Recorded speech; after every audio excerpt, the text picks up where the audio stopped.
మహాభారతంలోని విదురనీతి శృతలో 7వ అధ్యాయం 69వ శ్లోకం.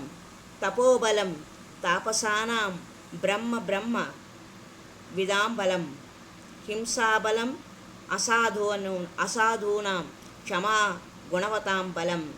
తపోబలం తాపసానాం బ్రహ్మ బ్రహ్మ విదాంబలం హింసాబలం అసాధూనాం క్షమాగుణవతాం బలం. తాపసులకు తపమే బలము, బ్రహ్మ మెరిగిన వారికి బ్రహ్మమే బలము, చెడ్డవారికి హింసయే బలము, గుణవంతులకు సహనమే బలము. బలము అంటే మనలకు ధైర్యాన్ని ఇచ్చేది, ఏదైనా సాహసానికి ప్రోత్సహించేది. బలం కూడా ఒక సంపదే. బలము సంపదగా చెబుతారు. శారీరక బలము శాశ్వతం కాదు, కాలగమనంలో కరిగిపోతుంది. విద్యాబలము, జ్ఞానబలము, వివేక బలం వంటివి చిరకాలము మనతో ఉంటాయి.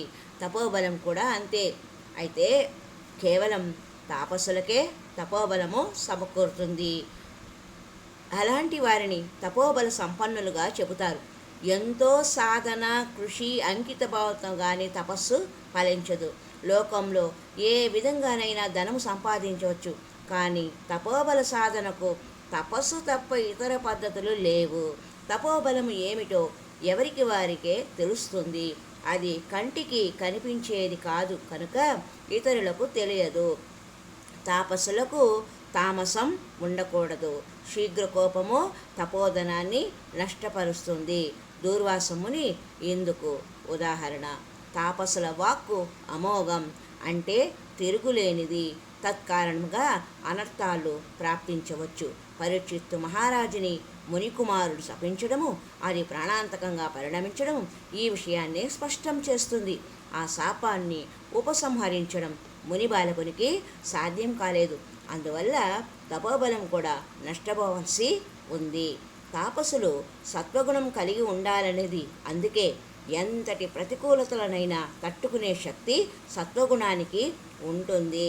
భృగు మహర్షి గుండెల మీద కాలితో తన్నినా ముకుందుడు మందహాసంతోనే స్వీకరించాడు, క్షమించాడు. కానీ గర్వము తొలగించాడు. గర్వము, అహంకారము రెండు ఆధ్యాత్మికతకు శత్రువులే. అవి పొడసూపగానే దైవము ఏదో ఒక రూపంలో వాటిని అణిచివేస్తాడు. ప్రపంచాన్ని ప్రశాంతంగా ఉంచేది సత్వగుణమే. రజోగుణము, తమోగుణాలు రెండు అశాంతికారకాలే. అవి ప్రకోపించినప్పుడు ప్రకృతియే విజృంభించి ఉత్పాతాల రూపంలో మానవులను, ప్రాణులను శిక్షిస్తుంది. బ్రహ్మజ్ఞానులకు బ్రహ్మమే బలము. ఏది బ్రహ్మమో అది బ్రహ్మజ్ఞానులను ఆశ్రయించి ఉంటుంది. బ్రహ్మమును తెలియడమే కాదు, బ్రహ్మస్థితిలో ఉండగలవారే బ్రహ్మజ్ఞానులు. సుఖమహర్షి అలాంటి బ్రహ్మజ్ఞాని. అనుక్షణం బ్రహ్మస్థితిలోనే ఉండే మహానుభావుడు.